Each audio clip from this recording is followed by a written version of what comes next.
जीवनाच्या सर्व क्षेत्रात यशस्वी आणि आनंदी होण्यासाठी लागणारी मूलभूत कौशल्ये शिकवणारा कोर्स म्हणजेच आपला फाउंडेशन कोर्स.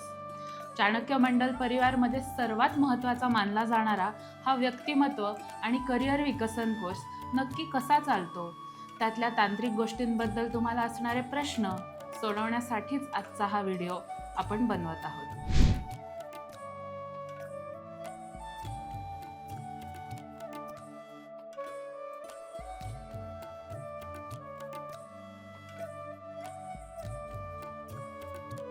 आपला फाउंडेशन कोर्स ऑफलाईन माध्यमातून पुण्यामध्ये 26 जुलै आणि मुंबईत 31 जुलैला सुरू होणार आहे. या कोर्सचे शुल्क 60,000 आहे. तुम्ही ही रक्कम 3 टप्प्यांमध्ये भरू शकता आणि पूर्ण रक्कम एकत्र भरल्यास 50,000 लागू होतील. हा कोर्स 3 टप्प्यांमध्ये चालू असतो.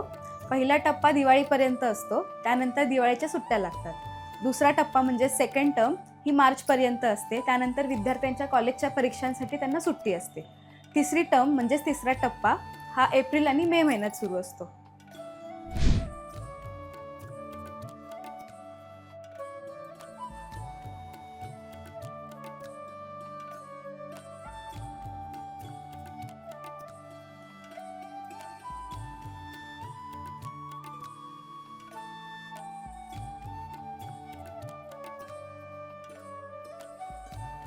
तुम्ही 11वीचं कॉलेजमध्ये असो किंवा फर्स्ट इयरमध्ये असो किंवा तुम्ही इतर कुठले कोर्सेस करत असो, म्हणजेच JEE असेल, नीटचं प्रिपरेशन असेल किंवा या व्यतिरिक्त वेगळे कुठले कोर्सेस करत असाल, तरीसुद्धा तुम्ही आपला चाणक्य मंडलचा फाउंडेशन कोर्स निश्चितच करू शकता. याचं कारण असं की आपल्या पुण्यातल्या केंद्रांमध्ये म्हणजेच सदाशिवपेठ आणि वारजे इथे आपला कोर्स सोमवार ते शुक्रवार संध्याकाळी 6 ते 8 या वेळेमध्ये चालतो. कारण विद्यार्थ्यांचे कॉलेजेस 5-5:30 याच्या पुढे कधीच नसतात, त्यामुळे त्या वेळा लक्षात घेऊनच आपल्याकडे कोर्स 6 ते 8 असतो. शनिवारी आपल्या कोर्सची वेळ असते 3 पासून पुढे आणि रविवारी धर्माधिकारी सरांचं स्वतः सत्र असतं विद्यार्थ्यांवर, त्यामुळे रविवारचे कुठलेही 5 तास असं आपलं फाउंडेशन कोर्सची सत्र असतात. या व्यतिरिक्त फाउंडेशन कोर्स हा मुख्यतः अनुभवातून शिक्षण म्हणजेच एक्सपिरियन्शियल लर्निंग याच्यावरती आधारित आहे. त्यामुळे आपले विविध ट्रेक्स असतात, तर अशी जी शिबिरं आणि ट्रेक्स होत असतात त्याच्या वेळा आपण विद्यार्थ्यांच्या कॉलेजेसचं वेळापत्रक बघूनच ठरवत असतो.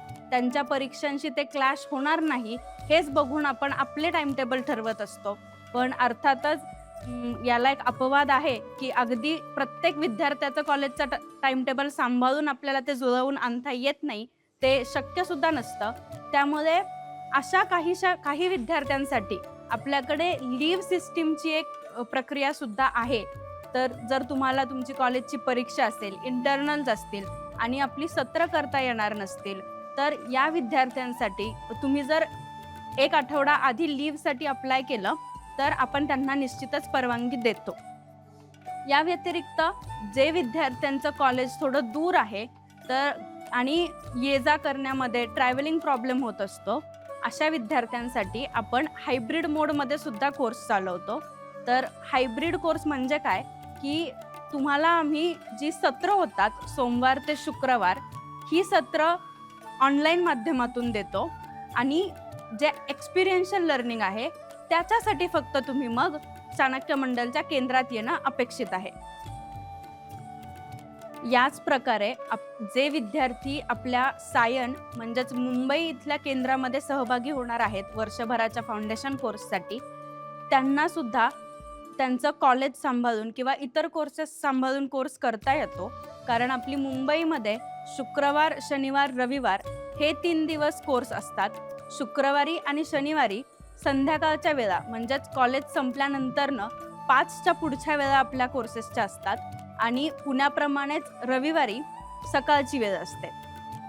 एक्सपिरियन्शियल लर्निंग हा फाउंडेशन कोर्सचा पाया आहे. त्यामुळे ऑनलाईन कोर्स आणि ऑफलाईन कोर्स यामध्ये हे अनुभवातून शिक्षण एक्सपिरियन्शियल लर्निंग ह्याच भागाचा फरक आहे. जे विद्यार्थी हा कोर्स ऑनलाईन करतात त्यांना आपला रायगडचा ट्रेक, कोरीगडचा ट्रेक, आपली शिबिरं किंवा दर आठवड्याला रविवारी होणारी ॲक्टिव्हिटी हे सगळं अनुभवता येत नाही, कारण अर्थात ते ऑनलाईन आहेत म्हणून. आणि ऑफलाईनच्या विद्यार्थ्यांच्या कोर्समध्ये हे सगळं इन्क्लुडेड असतं. या पलीकडे ऑनलाईन आणि ऑफलाईनमध्ये जी सत्र होतात त्याच्यात कुठलाही फरक नाही, कारण आपल्या पुण्यातल्या वारजेच्या केंद्रावरती जी फाउंडेशन कोर्सची रोजची सत्र होतात तीच सत्र आपण गुगल मीटच्या माध्यमातून लाईव्ह इंटरॅक्टिव्ह म्हणजेच ऑनलाईनच्या बॅचला देतो. त्यामुळे सत्रांचा कुठलाही फरक नाही. दुसरा फरक अर्थातच कोर्सच्या शुल्कामध्ये आहे. ऑफलाईन कोर्सचं शुल्क 60,000 आहे आणि एक रकमी भरलं तर 50,000, आणि ऑनलाईन कोर्सचं शुल्क हे 50,000 आहे आणि एक रकमी भरलं तर 40,000. त्याचप्रमाणे आधी जो हायब्रिड कोर्सचा मुद्दा आला त्यासाठी सुद्धा शुल्क हे 60,000 आहे, कारण तिथे तुम्ही स्वइच्छेने जी आपली सत्र असतात ती ऑनलाईन माध्यमातून करता, पण त्या पलीकडे ज्या आपल्या सगळ्या ऑफलाईन ॲक्टिव्हिटीज असतात त्या तुम्ही इथे येऊनच करत असता. तसंच ऑनलाईनच्या विद्यार्थ्यांना जर वाटलं की त्यांना कुठली तरी ऑफलाईन ॲक्टिव्हिटी म्हणजे ट्रेक असेल, शिबिर असेल, रविवारच्या एखाद्या ॲक्टिव्हिटीला यायचं असेल तर ते विद्यार्थी जरूर पुण्यातल्या केंद्रांमध्ये येऊ शकतात. फक्त मग त्यासाठी त्या वेळेला आपण एक वेगळं शुल्क घेतो, ते त्यांनी भरून कोर्सच्या ऑफलाईन ॲक्टिव्हिटीजमध्ये सुद्धा सहभाग घेऊ शकतात.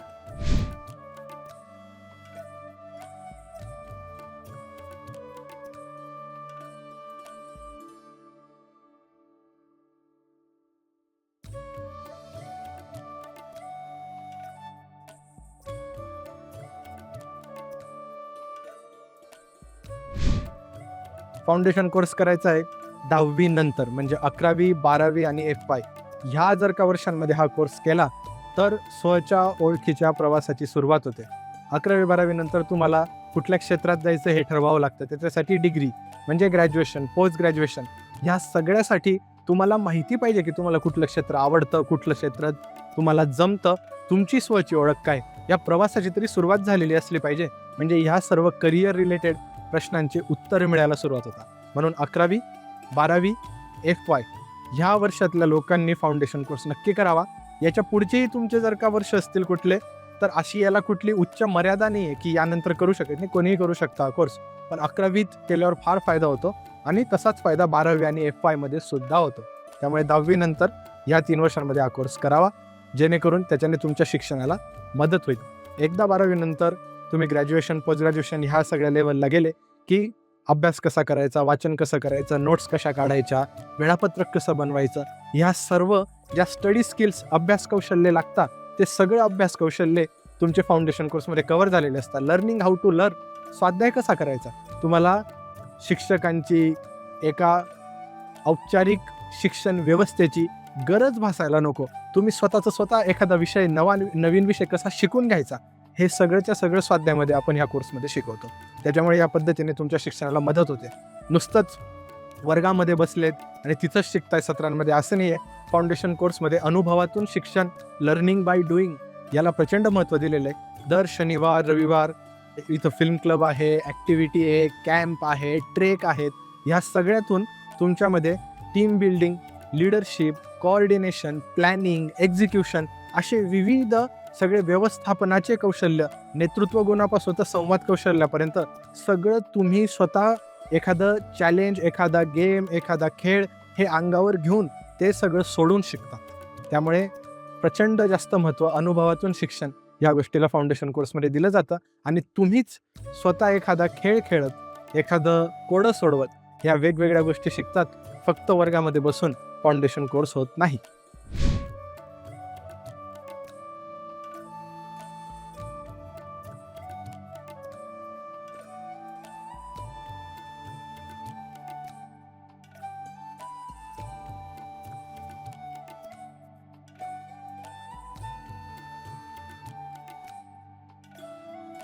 धर्माधिकारी सरांचं सत्र आठवड्यातून एकदा तर होतंच.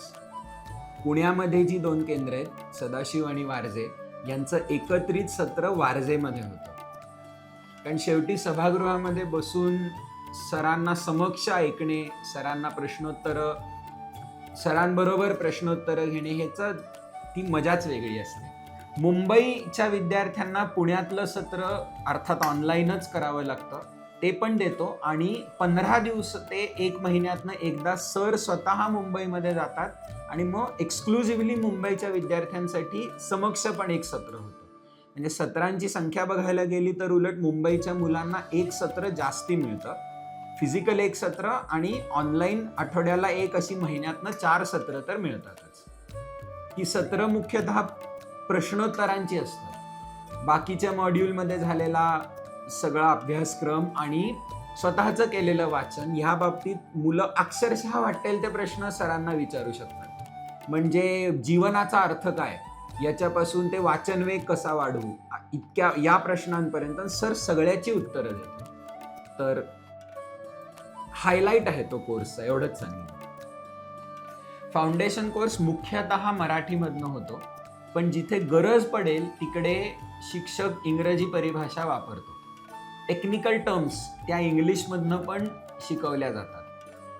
आमचा आग्रह आहे की तुमचा मुलगा विशेषतः इंग्रजी माध्यमातनं शिकलेला असला, CBSE ICSE मधनं किंवा कॉन्व्हेंट शाळेमधनं, तर मुद्दामून घाला उलट फाउंडेशन कोर्सला. अनेक आईवडिलांचं असतं की मुलाचं शिक्षण सगळं इंग्रजीमधनं झालेलं आहे, त्याला मराठी लिहिता नीट येत नाही, बोलता नीट येत नाही. Funny thing is the parents just take this for granted. In fact, we want to insist that having a command over 2 languages, English to speak with the world, but it should not come at the cost of forgetting Marathi, is an extremely important skill for the future. मी आता जितक्या सहजपणे आधीच्या श्वासाला इंग्रजीत बोलतोय, पुढच्या श्वासाला मराठीत बोलतोय, हे सगळ्यांना जमलं पाहिजे. सायन्स सिद्ध करते की 2 भाषांवर प्रभुत्व असणं ह्याचा आपल्या मानसिक विकासाला पण फायदा असतो. न्यूरोसायन्स पण सिद्ध करतंय, सायकोलॉजी पण सिद्ध करते. त्यामुळे मुलाचं शिक्षण इंग्रजीमध्ये झालंय, त्याचं मराठी कच्चं आहे, हे तर खरं म्हणजे सर्वात महत्वाचं कारण आहे की फाउंडेशन कोर्समध्ये का त्याला टाकलं पाहिजे. आमचं गीत त्याच्यातलं एक वाक्य आहे, माय मराठी मरते इकडे, परकीचे पद चेपू नका. भाषा मरता देशही मरतो, संस्कृतीचाही दिवा विझे. हे कविवर्य कुसुमाग्रजांची वाक्य आहेत. आपली मुलं जर मराठीच विसरायला लागली तर ते नुसते भाषा विसरतायत असं नाही, ही माती, they are forgetting their roots. त्यामुळे कोर्स मराठीमधनं होतो, गरज पडेल तिकडे इंग्रजी भाषा वापरली जाते, पण मराठी कच्ची असली तर खरं म्हणजे तेच कारण आहे फाउंडेशन कोर्समध्ये विद्यार्थ्याला प्रवेश घेतला पाहिजे. मुलांनी करिअर कुठलं निवडलं पाहिजे हा एका व्हिडिओमध्ये सर्वात अवघड प्रश्न आहे उत्तर द्यायला. कारण खरं म्हणजे अख्खा फाउंडेशन कोर्स 10 महिन्याचा हा ह्याच मध्यवर्ती विषयावर आहे. चाणक्याची अधिष्ठान मालिका, त्यातली स्वची ओळख हे सूत्र, याच्यावर आम्ही तासनतास वेगवेगळ्या अँगल्सनी सत्र घेतो, सायकोलॉजिकल टेस्ट घेतो, पण मध्यवर्ती शेवटी एकच सूत्र येतं, स्वतःला ओळख. मोठमोठ्या पॅकेजेसच्या मागे पळायला जाऊ नकोस. तुला काय येतं आणि तुला काय आवडतं, आणि तो मधला आणि महत्वाचा आहे काय, what do you like and what do you understand. ह्या 2 मुद्द्यांच्या बेसिसवरच करिअर निवडलं पाहिजे. कुठल्या क्षेत्राला स्कोप आहे म्हणजे तिथे पैसा किती आहे ह्याच्या मागे पळू नकोस. तू आवड आणि समजच्या मागे पळायला लाग, पैसा तुझ्या मागे पळेल. व्हिडिओमध्ये एवढंच बोलू शकतो. अर्थात कोर्समधलं पहिलं मॉड्यूल म्हणजे स्वची ओळख आणि धर्माधिकारी सर घेणारी 6 सत्र, त्याला आम्ही अधिष्ठान मालिका म्हणतो, याच्यामध्ये हा मुद्दा अधिक उलगडून समजावला जातोच. पण एका वाक्यात तुला काय आवडतं आणि तुला काय समजतं ह्याच्यावर ठरव की तुला करिअर कुठलं निवडायचं. हा फाउंडेशन कोर्स मधला सर्वात महत्वाचा सल्ला आहे. सिलेबस हा एका व्हिडिओमध्ये मुद्देशी सांगणं अवघड आहे, पण चाणक्यच्या वेबसाईटवर सगळे मॉड्यूल्स आणि त्यातली एक सत्र हे आम्ही टाकलेले आहे. तुम्हाला जी PDF दिली गेलेली आहे किंवा समक्ष व्हिडिओ बघत असाल तर हातामध्ये असलेलं ब्रोशर 16 पानी ब्रोशर आहे.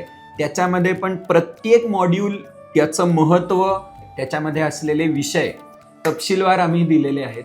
व्हिडिओमध्ये मी तुम्हाला फक्त मॉड्यूल पॅटर्न काय असतं हे थोडक्यामध्ये सांगतो, कारण ते नवीन असतं. शाळा किंवा कॉलेजमध्ये आपल्याला कसं असतं रे की एका सेमेस्टरमध्ये ठरलेले विषय असतात आणि वेळापत्रक आठवड्याचं मिळतं. प्रत्येक सोमवारचं वेळापत्रक तेच असतं. आमचा कोर्स तसा नाही आहे. आमचा कोर्स मॉड्यूल पॅटर्न फॉलो करतो. म्हणजे काय की ठराविक काही टॉपिक्स एकत्र करून त्याचं एक मॉड्यूल बनतं. उदाहरणार्थ स्टडी स्किल्स किंवा अभ्यास कौशल्य हे एक मॉड्यूल झालं. त्या मॉड्यूलचा उद्देश काय आहे की कुठलाही विषय विद्यार्थ्यांनी स्वतः कसा शिकून घ्यायचा याची कौशल्य विद्यार्थ्याला शिकवणे. मग स्टडी स्किल्स अभ्यास कौशल्य या मॉड्यूलमध्ये अनेक विषय येतात. वाचन वेग कसा वाढवायचा, वाचायचं कसं, स्मरणशक्ती कशी वाढवायची, नोट्स कशा करायच्या, ऑनलाईन कोर्सेसचा वापर कसा करायचा, AI चा वापर कसा करायचा, फोकस आणि कॉन्सन्ट्रेशन कसं वाढवायचं, हे झाले टॉपिक्स. आणि मग प्रत्येक टॉपिकला कधी एका टॉपिकचं एक सत्र असतं, कधी 2, कधी 3 सत्र असतात.